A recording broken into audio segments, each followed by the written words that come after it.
शरई लिहाज से जो कुंडे हैं उनकी हैसियत है इसाले सवाब की।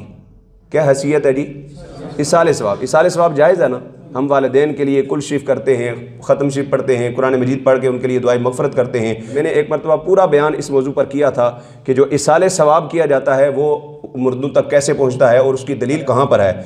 और अल्लाह तबारक व तआला ने कुरान मजीद फ़ुरक़ान हमीद 28वें पारे के अंदर जो ज़िक्र फरमाया है, जो दुनिया से जाने वाले हैं उनके लिए दुआए मग़फ़रत के लिए रब्बना इग़फ़िर लना व ली इख़्वानिना अल्लज़ीना सबक़ूना बिल ईमान, ये आया मुबारक है जिससे साबित होता है कि मुर्दों के लिए इसाले सवाब किया जाए तो उन तक पहुँचता भी है, और उनके लिए दुआए मग़फ़रत की जाए तो उनका फ़ायदा भी पहुँचता है।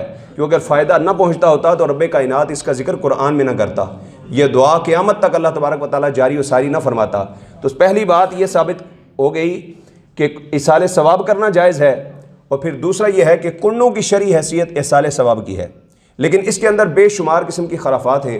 मौलाना अमजद अली आज़मी रहमतुल्लाहि तआला अलैह, मुफस्सिर शहीर मुफ्ती अहमद यार खान नईमी रहमतुल्लाहि तआला अलैह, आला हज़रत फ़ाज़िल बरेलवी रहमतुल्लाहि तआला अलैह, दीगर तमाम फ़ुक़हा किराम ने लिखा है कि कुंडों की शरई हैसियत इसाले सवाब की है। मगर इसके अंदर जो खुराफात, लोग ये समझते हैं ना जो कुंडे जिस घर में बनाए जाएंगे उसी घर के अंदर ही बैठ के खाने, बाहर नहीं निकलने देने, तो ये खुराफात हैं। इसकी कोई असल नहीं है कि अभी घर में जो बाहर नहीं जान देने जी। क्यों जी?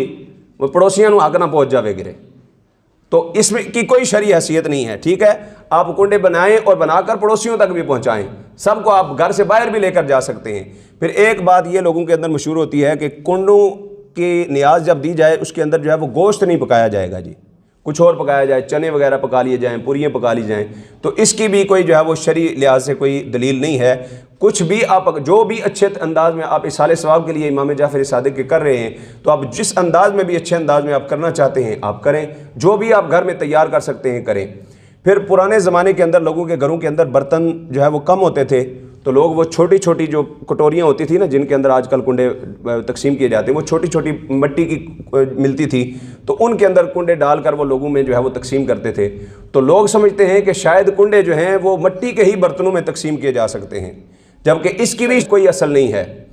उन्हीं मिट्टी के बर्तनों का होना भी ज़रूरी नहीं, नए बर्तनों का होना भी ज़रूरी नहीं। स्टील के बर्तनों में भी तकसीम की जा सकती हैं, और मिट्टी के बर्तनों में भी, और हर किस्म के बर्तन में। इसके अंदर ना कोई बर्तन की कैद है, ना घर के अंदर रखने की कैद है, ना नए बर्तन की कैद है, कोई किसी किस्म की ममानत नहीं है। ये इसाले सवाब के लिए है, जो करना चाहता है, जितनी हैसियत से वो करना चाहता है, उनके इसाले सवाब के लिए वो कर सकता है। और 22 रजब उल मुरज्जब को उमूमन लोग करते हैं, लेकिन हज़रत इमाम जाफ़र सादिक रज़ियल्लाहु ताला अन्हु का जो यौम विसाल है वो कसीर रवायात के मुताबिक 15 रजब उल मुरज्जब है।